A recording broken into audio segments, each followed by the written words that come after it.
gusto estar nuevamente con ustedes y en esta oportunidad, en la Cuadratura del Círculo, tenemos como invitado al distinguido economista Waldo Mendoza, presidente del Consejo Fiscal. Es una entidad sumamente importante porque es autónoma y realmente funciona como una especie de faro que guía la política económica y ha cumplido un rol notable en los últimos años, desde que se inició. Nos acompañan Jaime de Artaus y Fernando Sillones, asociados de IIG. Así que bienvenido, Waldo, y básicamente lo que quisiéramos tocar es el tema de la reactivación o las posibilidades de recuperación económica. ¿Cuál podría ser el ritmo? Aunque esto es como aceptar la ruleta, ¿cuántos años podría tomarnos? Y esto en el contexto del marco macroeconómico multianual, que ha hecho una especie de pronósticos que, si no entendí mal, básicamente en un par de años estaríamos de vuelta en la normalidad, pero eso parece lejano. Y sobre todo, ¿qué riesgos enfrentamos, Waldo? ¿Qué nos podrías comentar sobre esto? Y finalmente, hemos perdido se ha agotado nuestra fortaleza macroeconómica. Adelante, Waldo. Muchas gracias, Gonzalo, por la oportunidad de compartir este espacio con Jaime y Fernando, a quienes conozco desde hace muchísimos años. Hablo en nombre del profesor Waldo Mendoza, no involucro al Consejo Fiscal, cuyas opiniones son colectivas. Ya para todos es sabido que el mundo y particularmente el Perú tendrá una caída muy importante de su PBI, posiblemente en el caso peruano la caída más fuerte que tengamos desde 1880, ¿no? Año en el que el PBI se cayó en 32%. ¿Cómo va a ser la recuperación? No es fácil porque la caída hasta ahora ha obedecido fundamentalmente a las políticas de distanciamiento físico en su expresión extrema de la cuarentena. O sea, la caída ha sido básicamente porque por la cuarentena buena parte de la fuerza de trabajo ha estado en sus hogares, por lo tanto ha dejado de producir, por eso que las caídas de marzo, abril, mayo y junio han sido fortísimas. Y en esta etapa post-cuarentena, la recuperación del empleo no ha sido total porque en parte las fábricas están en problemas y en parte, aun cuando la población trabajadora ha entrado al mercado, muchos de ellos se están infectando, por lo tanto han vuelto a sus hogares y es como si estuviesen en cuarentena. ¿Qué va a pasar? ¿Cómo sería el próximo año? Si todo el efecto viniese la cuarentena, entonces uno diría, bueno, termina la cuarentena, la gente ya está trabajando y la recuperación debería ser casi inmediata en forma de V, como les gusta decir a los economistas. Sin embargo, no es tan sencillo. La crisis es severa, muchas empresas no van a poder sobrevivir, no vamos a tener en el 2021 el mismo número de empresas que en el 2020, por lo tanto, esa recuperación en forma de V es imposible, ¿no? Dos, siempre se observa que la recuperación del empleo siempre demora, porque cuando las empresas abren, vuelven a trabajar, no es que contratan inmediatamente, ¿no? Lo hacen poco a poco, por lo tanto, la recuperación del empleo va a ser lenta. Tres, y quizá el factor más importante, es el que tiene que ver ya no con la cuarentena es un factor de oferta. Si la gente viene la vacuna, digamos, e ingresa al mercado de trabajo, la recuperación teóricamente es inmediata. Pero hay un problema con la demanda. ¿Por qué? En esta crisis, Los consumidores, los más modestos, han sacado su AFP, han sacado su CTS, se han prestado de la bodega de la esquina, se han descapitalizado, entonces sus patrimonios se han caído. Por lo tanto, en los próximos años van a buscar restablecer ese patrimonio. No van a gastar mucho, más bien van a intentar ahorrar para restablecer lo poco que tenían. En el caso de las empresas es muy parecido. Las empresas, a pesar de Reactiva Perú, a pesar que el crédito es barato y abundante, están sobreendeudadas. En los próximos años van a pasárselas pagando esa deuda, 21, 22, 23. Por lo tanto, tampoco hay mucho espacio para una reactivación de la inversión privada. Además, las máquinas no se han destrozado, las fábricas siguen allí. Entonces, ¿para qué invertir si la fábrica está intacta y no está produciendo a todo dar? Y tampoco hay recursos para invertir. Por último, el gobierno está igualito. El gobierno va a tener este año un déficit como de 21.000 millones de dólares. En parte lo está financiando, prestándose. En parte ha roto la chanchita, ya no tenemos fondo de estabilización fiscal. Entonces, en los siguientes años, ¿qué va a hacer el gobierno? Va a también buscar restablecer esa solidez que tenía. Va a tener que gastar menos, va a tener que cobrar más impuestos. Por último, para terminar esta rueda, la economía internacional va a estar igualita. Los consumidores, los empresarios, los gobiernos del mundo van a estar igual o peor que nosotros en el sentido de que sus patrimonios se han caído. Entonces, el sector privado, los consumidores, el sector privado, los inversionistas, el sector público no van a gastar mucho en los siguientes años, de tal manera que la evolución de la demanda en los próximos años va a ser bien suave, mucho más ligera de la que estamos esperando. Así que para terminar esta ronda, el futuro no se ve tan bueno como lo pinta el marco macroeconómico multianual. Bueno, Waldo, sí, creo que estamos enfrentando grandes retos y superarlos va a tomar un tiempo. Jaime, ¿tú cómo ves la situación? Bueno, yo me imagino que ante un panorama como ese, la única salida sería un impulso muy fuerte a las exportaciones que tienen mercado externo y tienen incluso hasta buenos precios. Los minerales tienen un precio que está subiendo, digamos, el cobre, el oro, tienen mercado, tienen precio y hay financiamiento para eso. Y hay varios proyectos mineros que podrían salir rápidamente, ¿no es cierto? Las agroexportaciones también tienen, digamos, mercado internacional. Ese mercado me parece que no se ha caído, ¿no? Entonces, digamos, no sé, en el escenario que tú has pintado, me imagino que la única manera de romper ese círculo, esa suerte de círculo vicioso, digamos, de poca demanda, de poco gasto, sería esa. Sí, en el escenario actual, esa es una parte que me olvidé comentar, que bueno que Jaime lo ha tocado. Digamos, las malas noticias vienen por los lados que he comentado. Las buenas noticias es que tenemos un potencial inmenso, no solamente con estos grandes proyectos de infraestructura, con los grandes proyectos mineros, con los grandes proyectos de irrigación, que serían, digamos, en particular los proyectos de irrigación de Majes, Sihuas, Chaymochic, serían impulsores formidables de la recuperación económica. Tenemos también la inversión pública. ¿Por qué? Porque en este año la inversión pública se va a caer 15, 20%.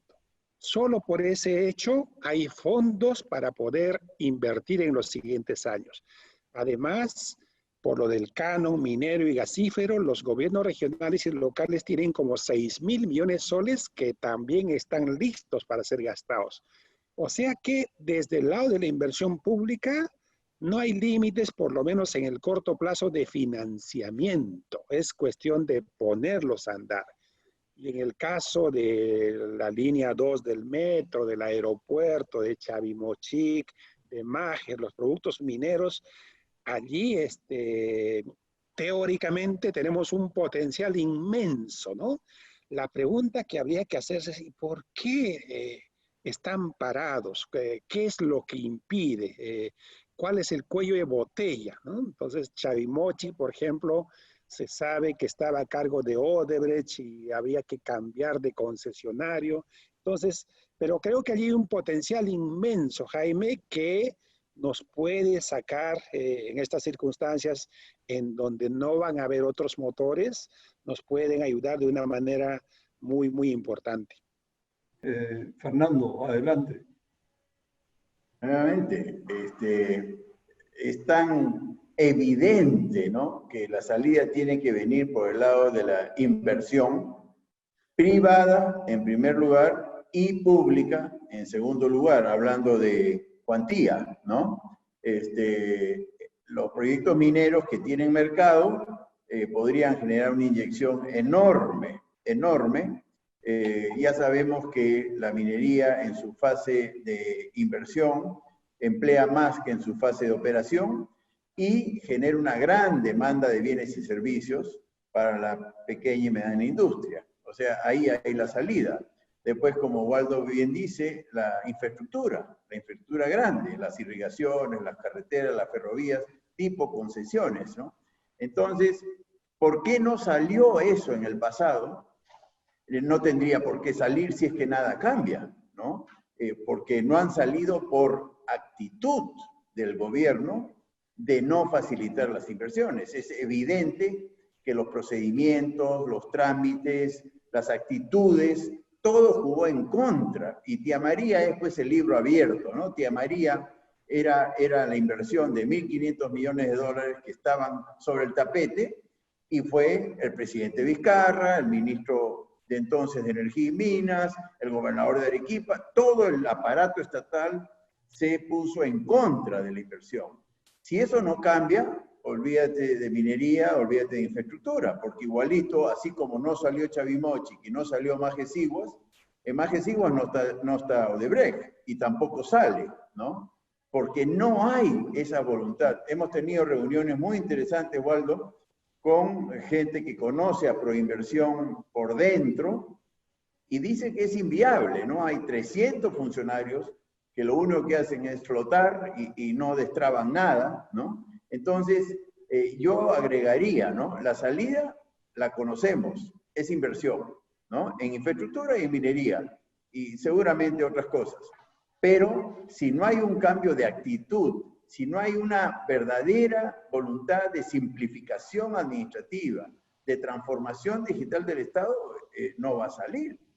Porque así como no salió cuando estábamos en las buenas, no tiene por qué salir ahora, ¿no? Y el otro punto que no veo mucha actitud es en racionalizar al Estado. Si estamos mal, ¿dónde está la voz autorizada que dice que vamos a fusionar instituciones redundantes? ¿Dónde está el funcionario que dice que efectivamente Proinversión es un antro burocrático, inoperante y lo vamos a achicar y lo vamos a hacer más eficiente? Eso es lo que no escucho y la verdad que me frustra, ¿no? Porque son esas las soluciones. ¿Qué opinas, Waldo? A ver, creo que ya son palabras mayores eso, Fernando, porque para ser realistas, ya estamos en un gobierno de salida. Bien difícil esperar que los meses que quedan este gobierno pueda hacer algo sustantivo, ¿no? Claro. Y del gobierno que viene no sabemos. No sabemos. Creo claro. que es la primera vez en donde no tenemos ni la más remota idea de quién puede ser el presidente. Es un riesgo, digamos, complicadísimo, ¿no? Entonces, lo que tú reclamas es correcto, el actual ya no lo va a poder hacer y el que viene no sabemos, ¿no? Y por otro lado, un tema que no se discute mucho en la opinión pública pero que es importantísimo, es el tema de las fortalezas, ¿no? Que Gonzalo lo planteó. Las fortalezas de un país son distintas, ¿no? Las quizá más importantes son tener un MEF sólido y un banco central sólido. Un banco central sólido es un banco central con un montón de reservas internacionales. Ese es un banco central sólido. Esa solidez no la hemos perdido, felizmente. Tenemos un banco central con 70.000 millones de dólares. Ese es el agua para cualquier incendio. Por ahí estamos protegidos. A fines del año 2019 teníamos al MEF, que era de los más sólidos en el continente, porque teníamos la deuda pública más baja de América Latina. Ya nuestra deuda está por debajo de la de Chile. La prima de riesgo, la más baja de América Latina. Entonces, estábamos en el mejor de los mundos. El Perú era, creo que lo sigue siendo todavía, un país que es como el cliente que entra a Saga o Ripley y te persiguen para prestarte, porque de ahí la solidez fiscal te provoca eso, ¿no? Todo el mundo quiere prestarte. Cada vez que hay una asunción de un nuevo presidente, viene la gente del BID, viene la gente del Banco Mundial a prestarte plata que no necesitas, ¿no? Pero el COVID-19 ha hecho cambiar eso. La fortaleza fiscal ya es como los goles de Cubillas, una cosa del pasado. ¿Por qué? Porque el golpe ha sido durísimo. De un déficit fiscal de 1.6 pasar a 10% es un golpe duro. Es endeudarnos o agarrar la chanchita y romperlo por 21.000 millones de dólares. Es un montón de plata. Ahora, ese golpe puede ser transitorio, puede ser corto, si hay la voluntad y el deseo de pasar por ese bache y regresar al sitio donde estabas. Eso no está claro. Desde el punto de vista de las proyecciones del Ministerio de Economía y Finanzas, uno ve que la deuda pública ahorita estamos en 27%, la deuda subiría como a 37, 38, alcanzaría un pico de 39 hacia el 2022 y luego empezaría a bajar. Si ese escenario se cumpliese, digamos, no estaría mal. El problema es que ese escenario tiene unos supuestos que no son consistentes. Ese escenario supone tasas de crecimiento de 4.5, 4.8, que no hay de dónde justificarlo. Ese escenario también considera elevaciones sustantivas de la presión tributaria, de la recaudación, que tampoco es realista. Por lo tanto, muy probablemente la deuda va a subir un poco más. Y si a eso le agregamos las contingencias y las cosas que pueden pasar en este año o el siguiente, ese panorama se puede agravar. Consideremos solamente que se apruebe lo de los nombramientos o ascensos automáticos en salud. Eso es como 0.4% del PBI de por vida. O consideremos estos 15.000 millones de la ONP. Ese es un gasto también temporal, felizmente, pero es un gasto durísimo. Y además, Reactiva Perú, que es un programa súper exitoso, es un salvavidas que le ha dado respirador artificial a las empresas. Si no fuese por ese respirador mecánico, muchas empresas hubiesen muerto.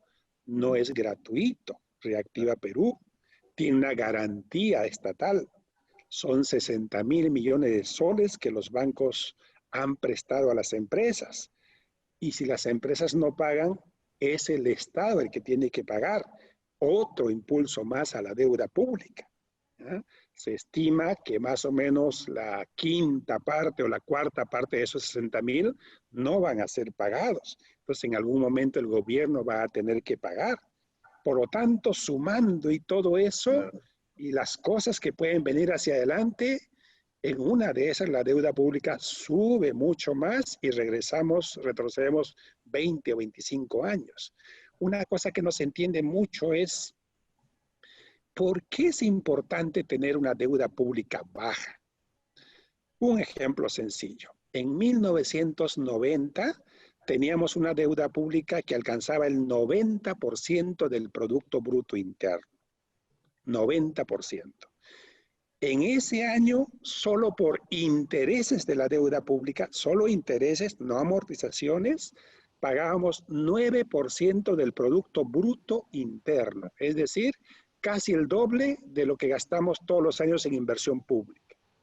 En el año 2019, cuando la deuda pública había bajado a 27 o 28% del PBI, el pago de intereses se había reducido a 1.2%.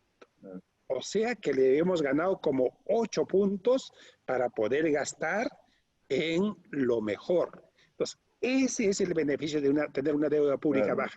Además, el gobierno, teniendo una deuda pública, se endeudaba a las tasas de interés más bajas de la historia peruana.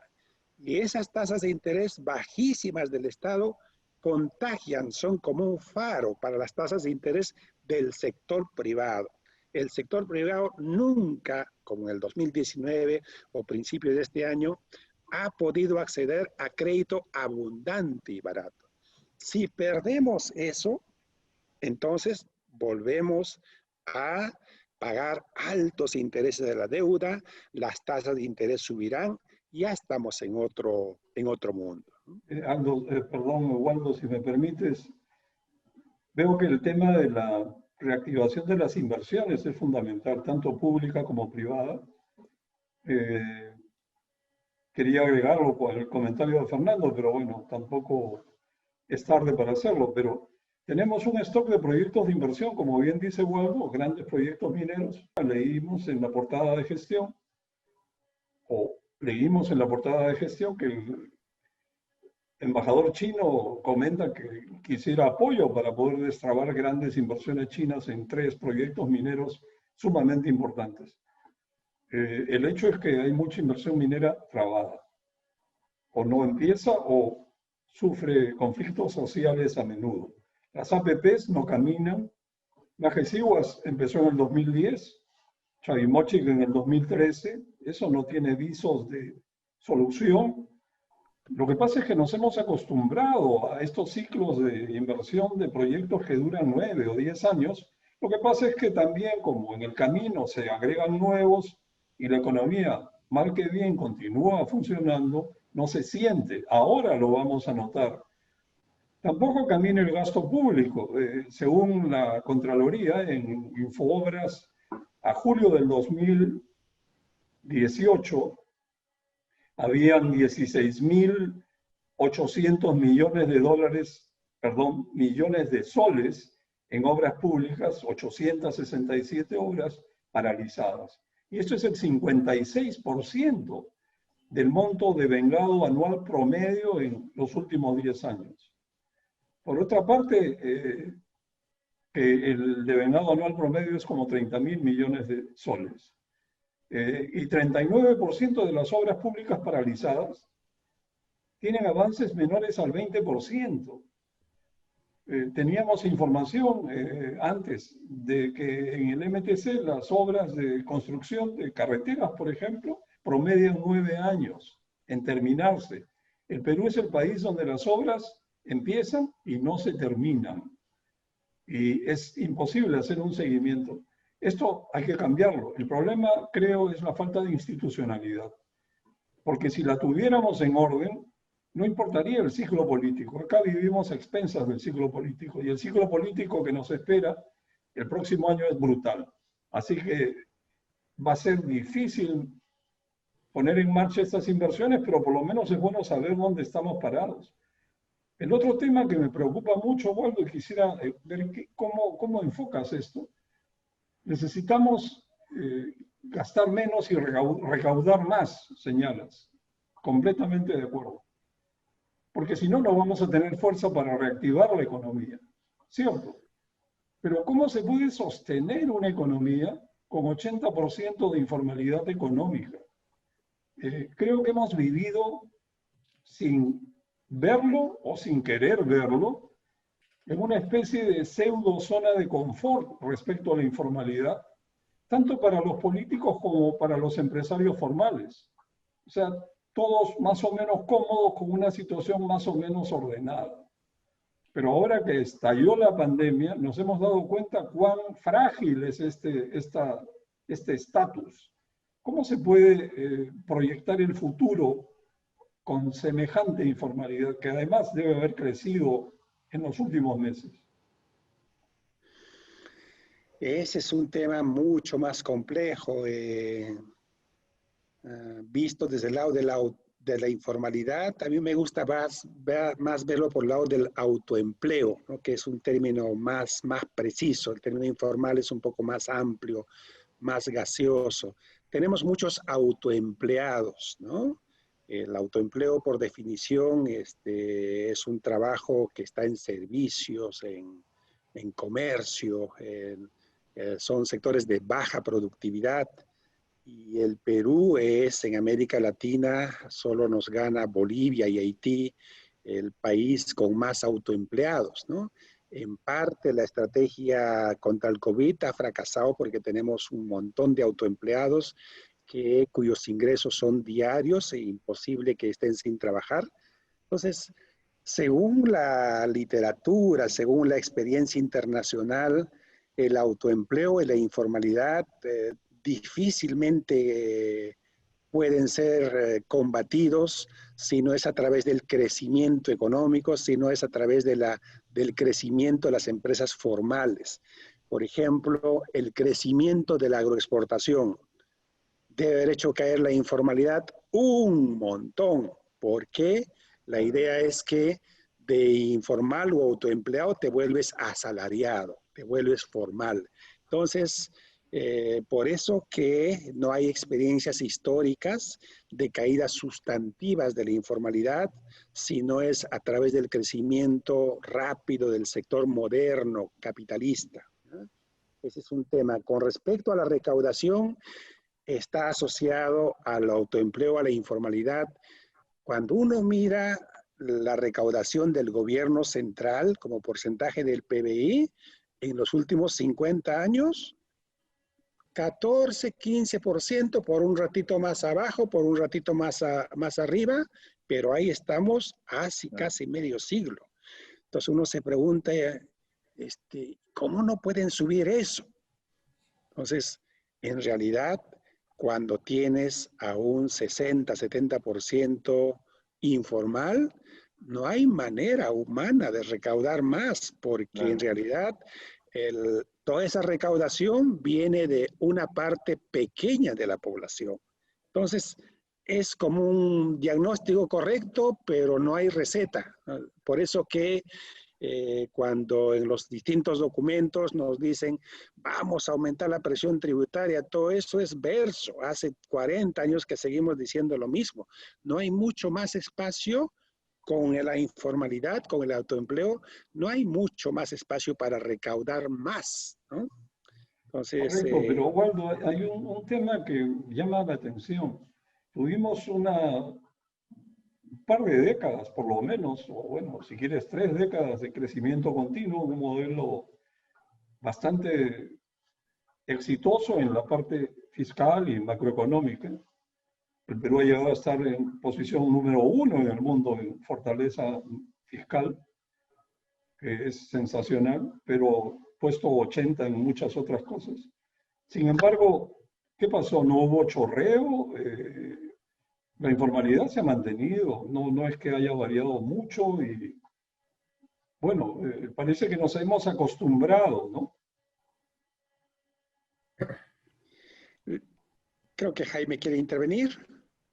Bueno, lo que pensaba decir es que decías que tenemos un gobierno de salida que no va a poder hacer grandes cosas, pero digamos, se podría avanzar en cosas que este mismo gobierno, desde la época de Kuczynski, ya comenzó con cierta fuerza.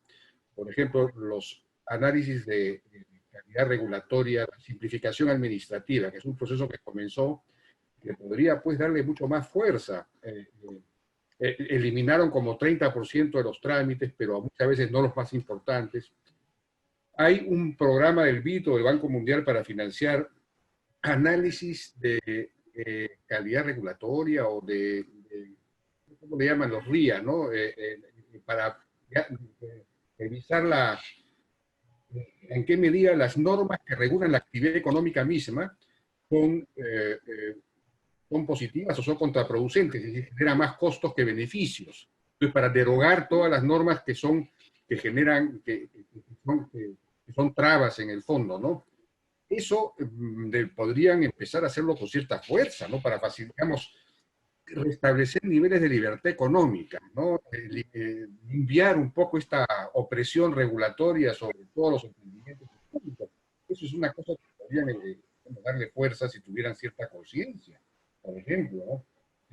Luego, en el tema fiscal, hay esta propuesta que hizo Elmer Cuba y Claudia Cooper de Macroconsul para eliminar estos regímenes especiales, tanto laborales como tributarios, ¿no? Que solo sirven para evadir y impiden el crecimiento de las empresas, porque cuando uno pasa de un régimen al otro, simplemente termina perdiendo más, entonces no quieres pasar al otro régimen o subdivides, sirven para la evasión.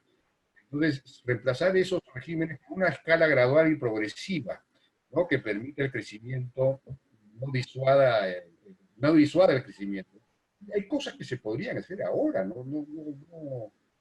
Y darle un poco más de fuerza pues, a las inversiones mineras, en fin. ¿No? Deberían, ¿no? Porque en teoría el gobierno tiene todavía como 9 meses, ¿no? Entonces yo creo que las sugerencias de Claudia y Elmer son atendibles y por lo menos deberían trabajarlo para dejar una cosa lista para el próximo gobierno, es lo mínimo que se podría hacer, ¿no?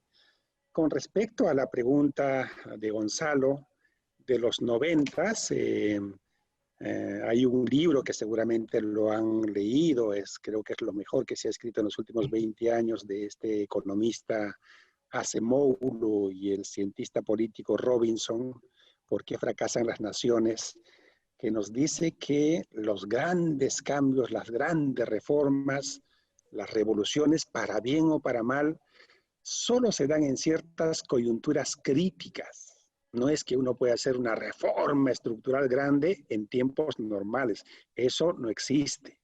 Entonces, los 90 fue una coyuntura crítica. Estábamos en el sótano de los sótanos, éramos de los despreciados en el sistema financiero internacional. Entonces, en esas coyunturas se pueden hacer paquetazo por acá, reforma por acá, cierra SUNAT. Entonces, eso nos dio una viada inmensa para los 90 y para lo que va de este siglo. Entonces, de eso estamos viviendo. Pero digamos, nuestro Banco Central mejoró de 0 a 18. Pero ya de 18 ya no hay manera de mejorar.